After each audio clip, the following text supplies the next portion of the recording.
It's Friday, the 20th of May, 2022. Welcome to the Fast Five by Fear and Greed, where we give you the top 5 business stories you need to know in just 5 minutes. I'm Michael Thompson, and good morning, Sean Amyler. Good morning, Michael. I sense just an extra bit of enthusiasm in your voice this morning. We must be at the end of the election campaign. I'm an extra 20% enthusiastic today because after 6 weeks, 6 quite long weeks, it is now the day before the federal election, and it's a big day tomorrow, is because this will decide the leadership of the country for the next 3 years. And Sean, the polls are getting closer. Yes, that's right. Labor is still favourite to win, but few think they're a certainty.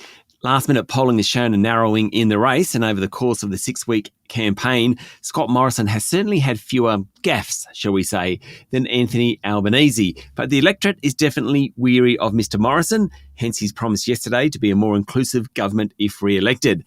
Economic management has been the centrepiece of the campaign. Scott Morrison has said his team will manage the economy better and have demonstrated their credentials throughout the COVID period. Anthony Albanese has focused on the cost of living rises, and even a very strong labour force report yesterday couldn't dissuade him from talking about people needing more money in their pay packets each week. In terms of managing the budget, Labor released its costings yesterday. It'll spend more than $800 billion over the next few years. That's more than the coalition will.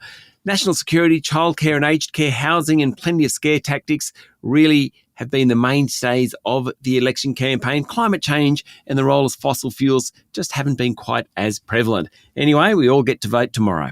Yep, we certainly do. That was story number 1. On to story number 2, Sean. And you mentioned just briefly there the unemployment rate, which came out yesterday.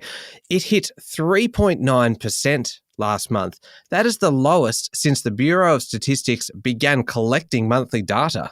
Yes, the employment market is on fire, and yesterday's numbers were unambiguously good. The jobless rate was the lowest in about 50 years, but back then it was quarterly employment figures. Full-time employment jumped 92,000. Part-time employment was down 88,000. When you see that sort of shift, it generally means the labour market is tight and the economy is strengthening. Western Australia had the lowest unemployment rate of 2.9%. It was a really big day all in all yesterday because the share market tumbled. It fell 1.7% yesterday after a really weak night on Wall Street, and the big consumer-facing stocks, think JB Hi-Fi, Woolworths, Wesfarmers, they're the ones that were hit hardest yesterday. Sean, story number 3, there's been a lot of talk lately about the cost of living, and here is a perfect example. Electricity prices for some households are set to double, but how about this? Even some of the electricity providers are suggesting that their customers look elsewhere. Yeah, it's pretty incredible. Wholesale electricity prices have gone through the roof and retailers are passing on those higher costs.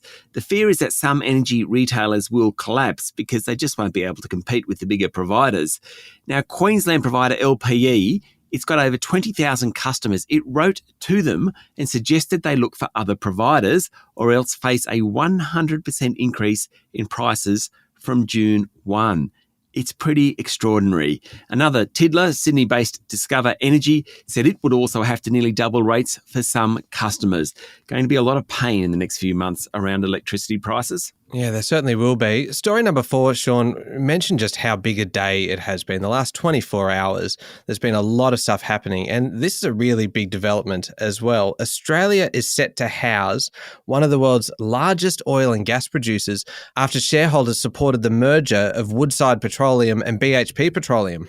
Yes, it's a big day for the new, what they're calling Woodside Energy, and its boss, Meg O'Neill, the $63 billion company, as at yesterday's close, would be the 8th biggest company on the ASX behind BHP, CSL, the Big Four banks, and Macquarie Group.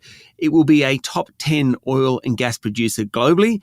Now, around 99% of shareholders voted for the deal, but the group's first climate report was rejected by 45% of shareholders. That's somewhat of an embarrassment, given the group is pushing its credentials about transitioning to greener energy. All right, final story, Sean. Story number 5, and I've already got a smile on my face because I think this could be one of the best stories you've ever found for us.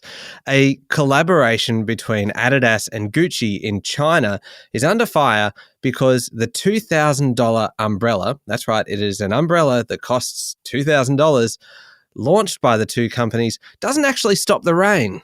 Yep. The collaboration umbrella, which sells for 11,100 yuan, isn't waterproof. Adidas and Gucci defended their product, saying it isn't meant to block the rain, but instead should be used as a shade from the sun and for fashion purposes. That's according to Bloomberg. Western brands are finding it tougher in China. Beijing is cracking down on luxury brands. Locals are preferring homemade goods. But you would think that a $2,000 umbrella would stop the rain. You'd think so, wouldn't you? All right, there we go. The top 5 business stories in 5 minutes. Thank you, Sean. Thank you, Michael. It's Friday, the 20th of May, 2022. Remember to hit follow on the podcast. And if 5 minutes isn't quite enough for you, if you want something with a bit more detail, you can find our longer daily show called Fear and Greed, wherever you listen to podcasts. I'm Michael Thompson, and that was the Fast 5 by Fear and Greed. Have a great day.